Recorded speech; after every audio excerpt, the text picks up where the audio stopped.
Good morning, everybody, and thank you so much for joining us for today on Thursdays with AARP Wisconsin. I am Amber Miller, the Associate State Director of Community Outreach, and very excited to have you here today. Before we get started with our guests, just a couple updates and announcements. We have a lot of virtual online workshops and informative workshops coming up. So if you would like to register for any of those, please visit the website below. There's also one coming up on Monday, August 3rd at 1 p.m. all about voter safety. So that is also on our website. We'd love to have you there.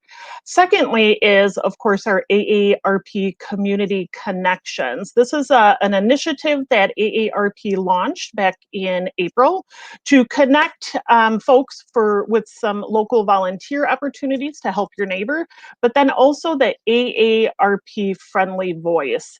This initiative is open to all ages. You actually do not need to be an AARP member, but it's just a friendly voice that you can call. You can talk about anything that's going on in your life, and it's free, but it's just nice. It helps with isolation, and that is free. And you can call up to 6 days a week. So we'd love for you to check out that program, and you can follow it below at that website. So we are really excited for our guests today, and I know I always say that, but we are really excited.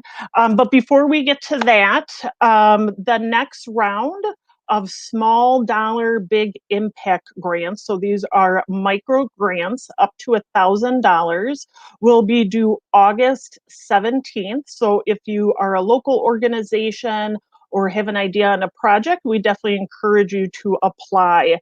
Our winners for the current round that actually ended yesterday will be announced live during the Thursday with AARP show, which is going to be August 6th at 11 a.m. So please join me and our special guest, Lisa, with our Wisconsin office, but we'll also announce the two winners. So we're really happy about sharing that information with you.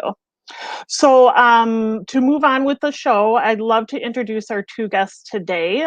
Danielle Arigoni, who is the Director of Livable Communities with AARP, and then also Lindsey Wallace, who is the Director of Strategic Projects and Design Service at Main Street America. Good morning, ladies. Good morning. Good morning. How are you guys doing today? Great. How are you? Yeah. Great. So before we get started with some of our questions, if our audience has any questions for Danielle or Lindsey during this presentation, you can actually post them below, and we'll be taking questions throughout this. So my passion is economic development. My passion is livable communities.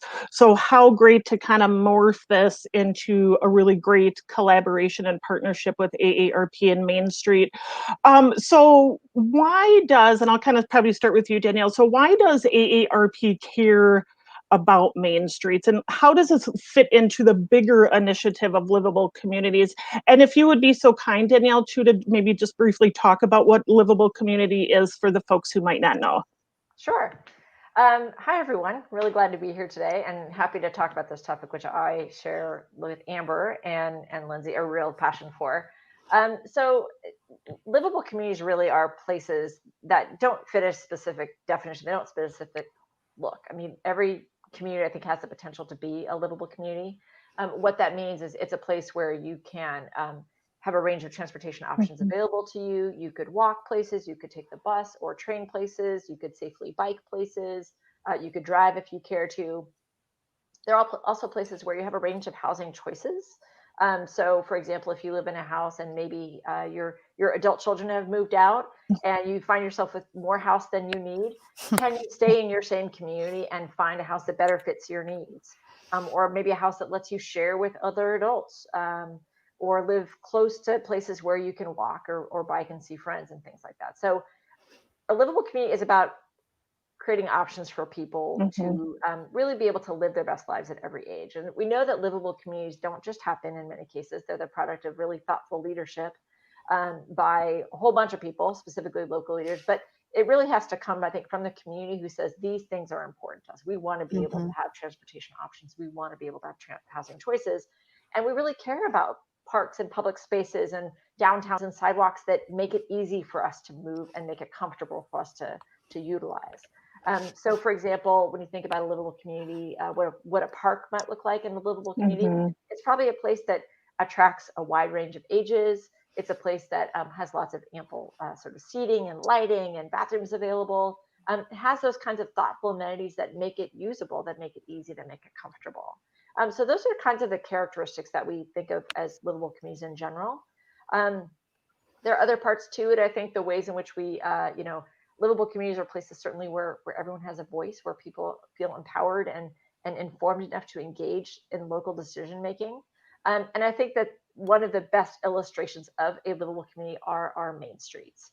So a lot of times the characteristics that we're talking about in livable communities are characteristics that were, par for the course 70 or 80 years ago. This is what defined how we built places, because not everybody owned a car 80 years ago. I'm not saying we should revert back to life, 80 years ago, but places were designed differently there. They were designed to give a more, a greater sense of access, frankly, if you're walking, if you're biking, and a different kinds of set of housing choices, frankly, than we have available now. So main streets really are a terrific illustration of that. Often they are the most treasured parts of a community. You think about when you have a visitor to your town, where do you go? Where do you take them? It's probably the main street, or a place that has modeled itself after Main Street principles. So we're really excited to partner with National Main Street Center and Main Street America to think about how we can sort of help Main Street managers and all the businesses and local leaders who drive Main Street success think about the needs of older adults, and how we can also think about talking to other local leaders why it's valuable to weave in some of those Main Street principles into any community, regardless of whether it's called Main Street or not. Absolutely. And so Lindsey, thank you again for joining us today. So it seems like the Main Street are, well positioned to help communities build back their economies. And this is even during and post COVID, which has kind of changed the world we live in. So can you speak to that a little bit? Yeah. And I also wanted to say hi, everybody. I can't tell you how excited I am to be here. I just are so excited to be partnering with AARP Livable Communities, and we love your work. So this is this is fun to be here. But Main Streets really are well positioned during, post, pre-COVID to help local communities sustain their economic vitality. The Main Street program was actually started in 1980. So this has been an approach that's been tried and true for over 40 years.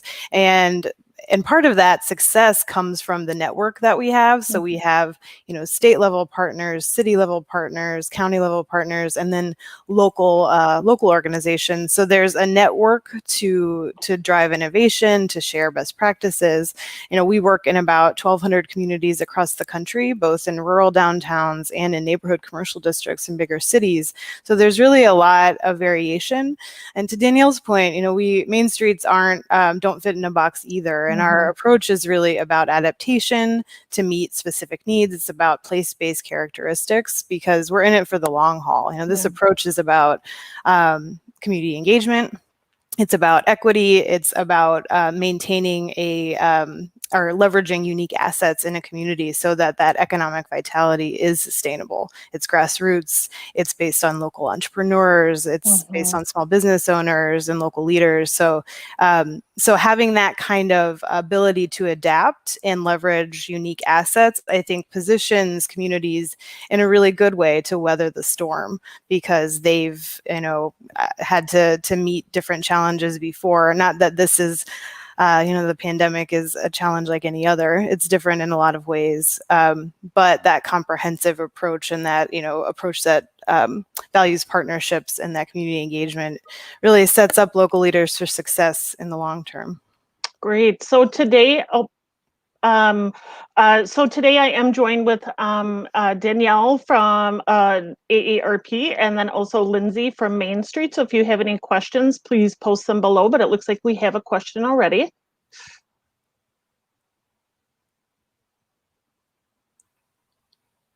So this one is from Faith. I will read it. So I have been looking at some green spaces that we have throughout our main street. I would love to create a more vibrant area with green space, but the property is privately owned. How would you suggest I approach these property owners about doing something with their property? Wow. Danielle, do you want me to kick that one off and then Go for it. anything you want to add? No, that's a great question. Just as a quick preface, we're really seeing in this time of COVID a huge increase in trail use and park use just nationally. So her question is really well timed and really, really pertinent, I think, for a lot of communities across the country.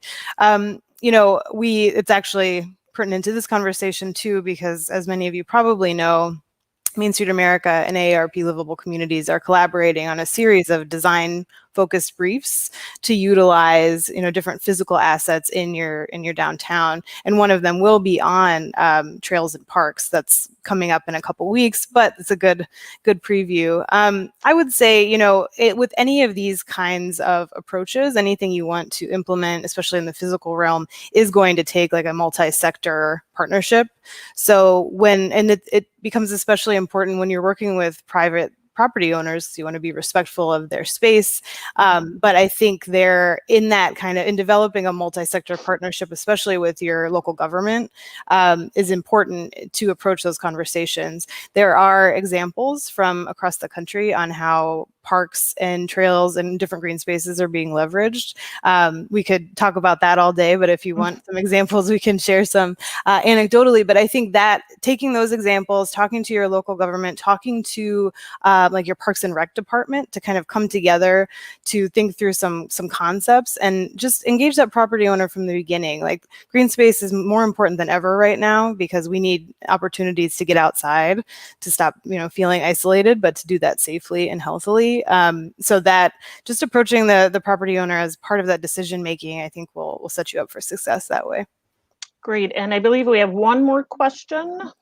Amber, can I jump in on that real quick? Sorry, Danielle, of course. I think the other technique here is to really think about just temporary efforts, right? So if the private property owner is skeptical or maybe doesn't quite buy into this idea of green space, there are a lot of temporary strategies that you can use and deploy. We talk about some of them in our brief, the parklets and petlets brief, but there's a whole bunch of things you can do. Actually, AARP has a great report called the Pop-Up Placemaking Toolkit, which I invite you to Google, and maybe we can put a link to that in the materials here, which has, a ton of recipes for things that just require some spray paint, some 4x8 plywood board. You could start with public art. You could start with milk crate parklets. You could start with temporary stages. Things like that sort of begin to change the way people think about space, and it, I think, can mitigate some of the concerns maybe that private property owner has about how that site might function or might perform differently. So if you go to the website that's been posted here, that gives you a sense of some of the research that we've been doing around this topic. And if you dig a little further in that website, you'll find the link to our pop-up placemaking toolkit, which is free via download and in print as well. I must say that the placemaking toolkit is fabulous, and it's free. So I encourage, if you are on here, to look at that. It's like a 50-page booklet, but it does give you really great low cost, or if not free, ways to activate spaces within your community. So thank you, Danielle, for bringing that up. And we are going to pull up one more question before we get to our next question, but we do have some questions in the queue, ladies, that we'll be getting to shortly. Okay, so David, thank you so much for joining us. Are you aware of any design guidelines for Main Street businesses that deal specifically with COVID-related physical distancing needs? I'm thinking guidelines around parklets, outdoor dining, etc. Yeah, no, that's a great question, and again, super timely because it's something we're hearing more and more from the network. One example I can point to specifically is in San Marcos, Texas. They had a parklet program before COVID-19 hit, but it was, I think one per block every. Something like that. I mean, don't quote me on that. It was just more of a periodic situation, but the city partnered pretty quickly, and the Main Street program is a part of the city, to develop a temporary parklet program that contains design guidelines, kind of a how-to. That was a really rapid response to the issue and pretty comprehensive. And they had some basis to start that with, but that was, I think, one of the first that I saw. And you can kind of see the ripple effect from San Marcos, and that I think Dallas also has done. I mean, Dallas also has Team Better Block, which is a wonderful organization that supports this kind of work. But Texas communities are adapting that kind of set of guidelines around. This image, just really quickly, this is one that we feature in the brief series, but this is in Nampa, Idaho, another kind of public-private partnership where the city and the Main Street program and the local businesses kind of got together, looked at different spots downtown where they might be able to do a temporary streetscape adjustment. And so this is a like quarter block long, basically elevated platform for it's basically like a parklet for extended outdoor seating. So creating that space that people really need right now, need to see in order to patronize businesses. So this is another great example. And I do have to say, especially with COVID right now, we're seeing more of the outdoor seating as an only option or as another option. So so thank you, Lindsey. And Danielle, did you have anything to add?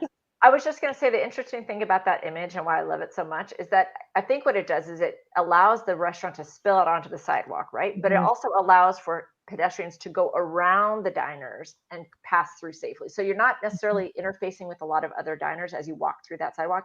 The extension is actually built to allow you to circumnavigate the diners and still create that sort of enclosed space that's outside for the restaurant, but still allow ample passage for people with strollers or wheelchairs or walking at a level, at a steady level around the diner. So it's those kinds of considerations. Again, the wider you can make those things, the better.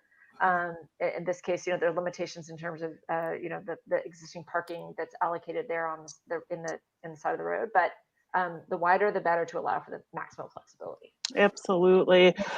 So we'll be getting to some of our audience questions shortly, but what are some of the techniques or strategies that the Main Street managers might utilize that residents would notice? Kind of in other words, what changes to the Main Street might people see or demand in their communities? And Lindsey, I can start with you. Sure. Yeah. So, when COVID-19 first hit, the primary and kind of only focus people were taking was on helping small businesses survive, which is incredibly crucial and still, a top priority.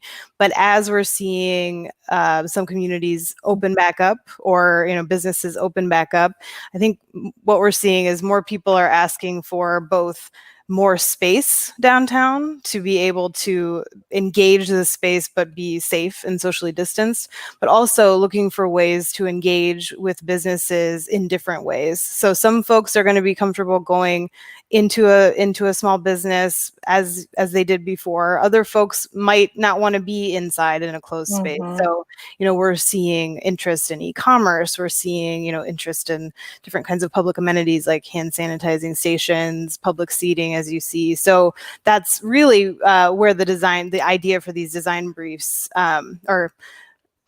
commercial district design briefs, I should say, because it's not just design. These are different kinds of solutions, but that's where you're seeing, the concepts of open streets being applied to COVID-19 response and management, to the parklets and pedlets we referenced, to those kind of public amenities like sanitation stations, movable furniture.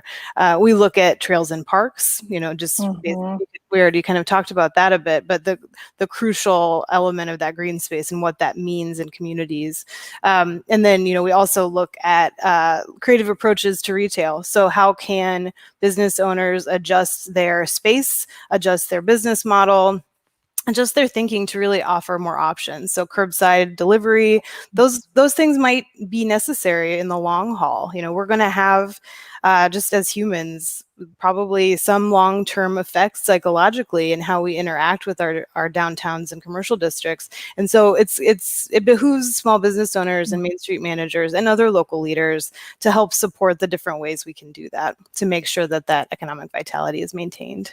And Lindsey, it's interesting you say that, because a lot of small business owners, when they were writing their business plan 5, 10 some odd years ago, an epidemic was not something you would write for and not something you think about of, if X, Y, and Z happens, how am I going to sustain my business? How am I going to keep it afloat?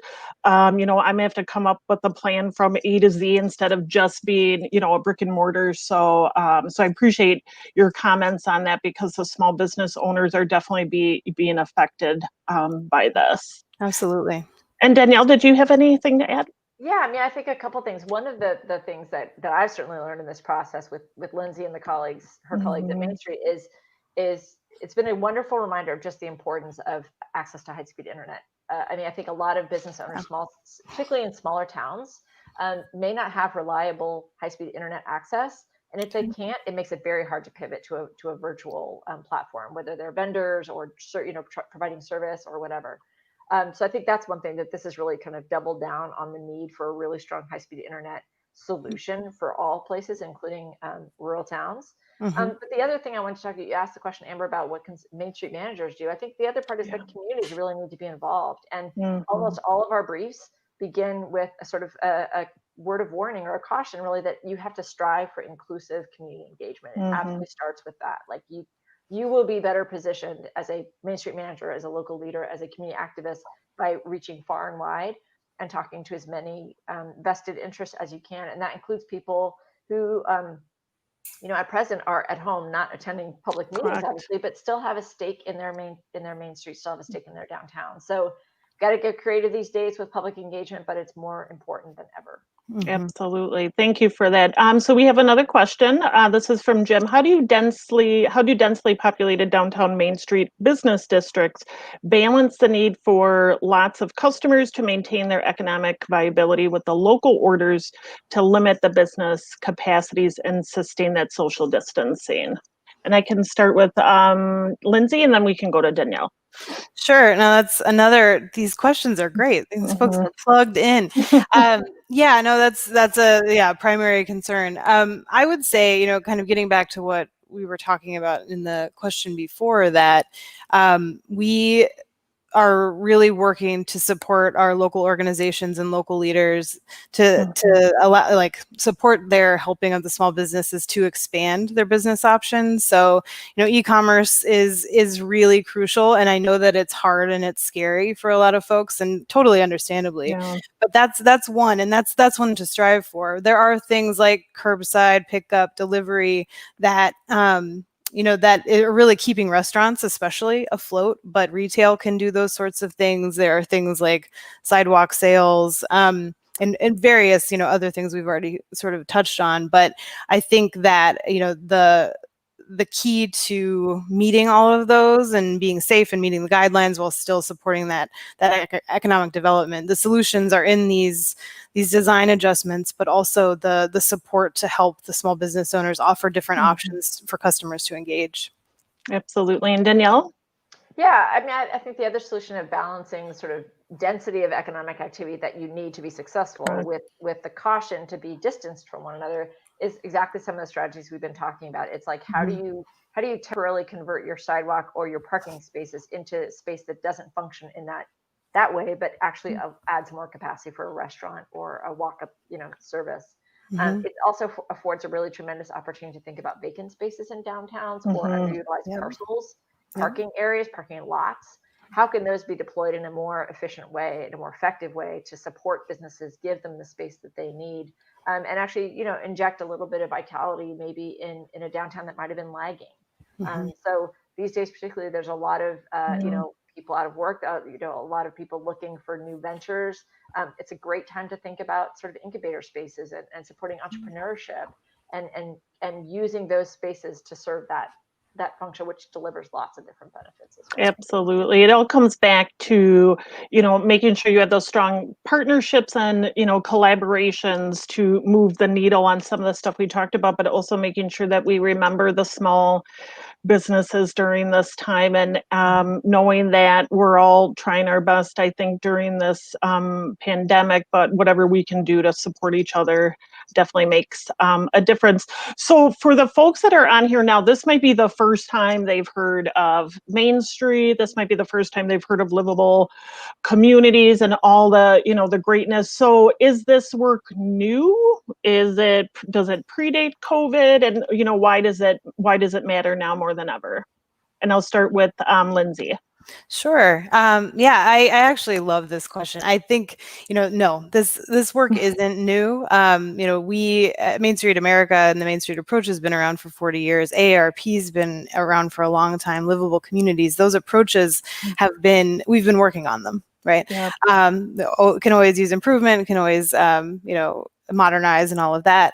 But what's so important is that, we have this basis here, and there's such opportunity to collaborate and partner and kind of bring the different approaches we've had to this similar work together. And that's something I'm really excited, obviously personally and for our organizations, to be working together. But, I see this time in some ways to be very exciting in terms of the innovation of the kinds of responses we can pull together and the different ways we apply work that might be old to the needs of now, and potentially the longer term impacts of this. Absolutely. And Danielle?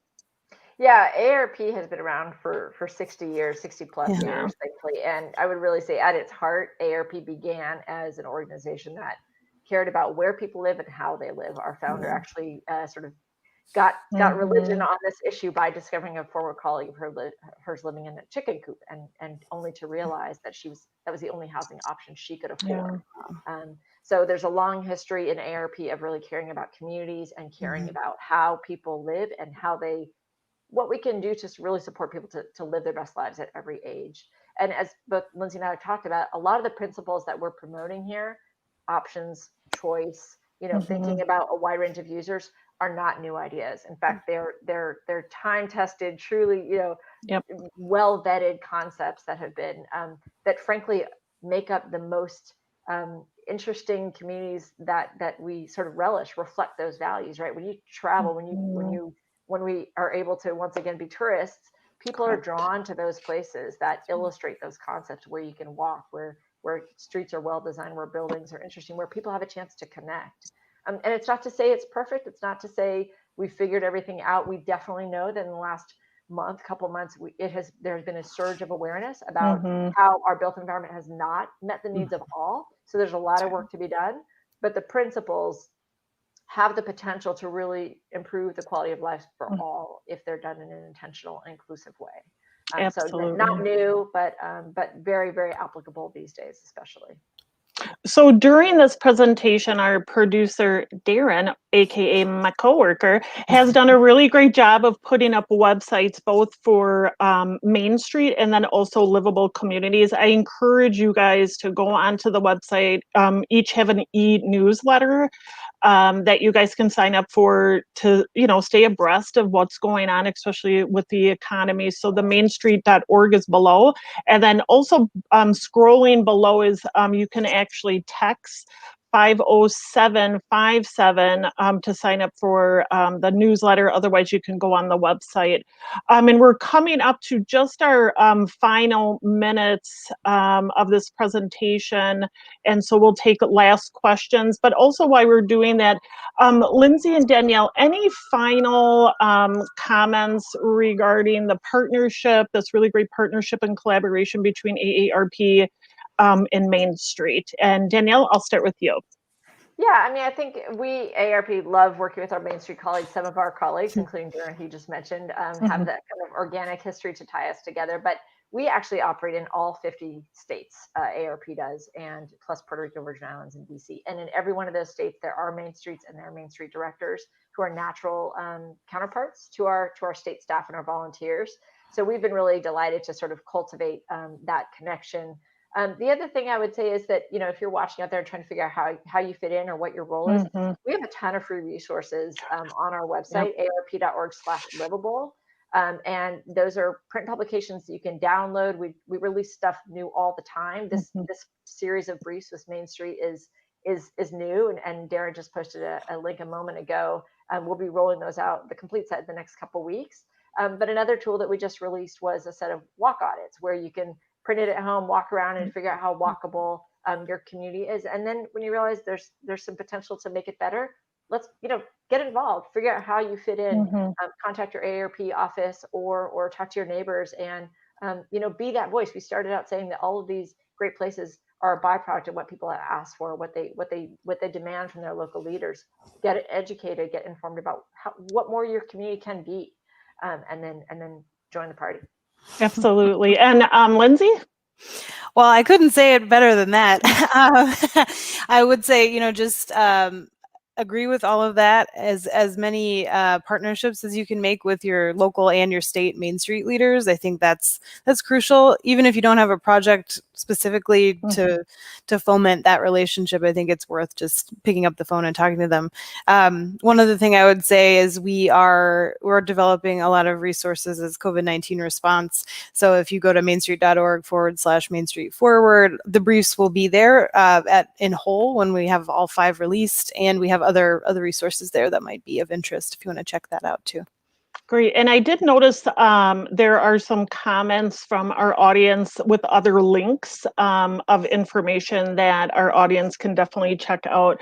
We have one last question. So parklets and safety is a discussion our community has been having. The elevated space that was, I think it's 1/4 block long, did not seem to have any barriers from cars traveling on the street. Is that common? It's not common, and actually they are getting barriers on that parklet. They installed it and started using it kind of right away so that the businesses could use that additional physically distanced space, but they are actually getting barriers. So it's not common to not have them. They have had success without them, but they are putting those in. So it's a good spot.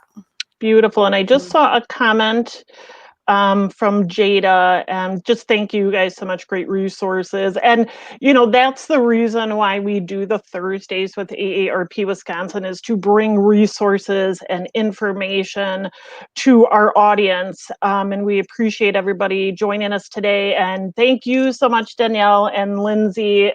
Really just great to hear you. And I'm a firm believer that it takes a village to raise a village, and that's why those partnerships and collaborations are so important. There's so many different ideas and thoughts, and to get a group of people together, socially distancing or via Zoom, just to kind of talk about some of these ideas that were presented today. We really appreciate it. So thank you guys so much. We appreciate it. And thank you so much for being here with us today.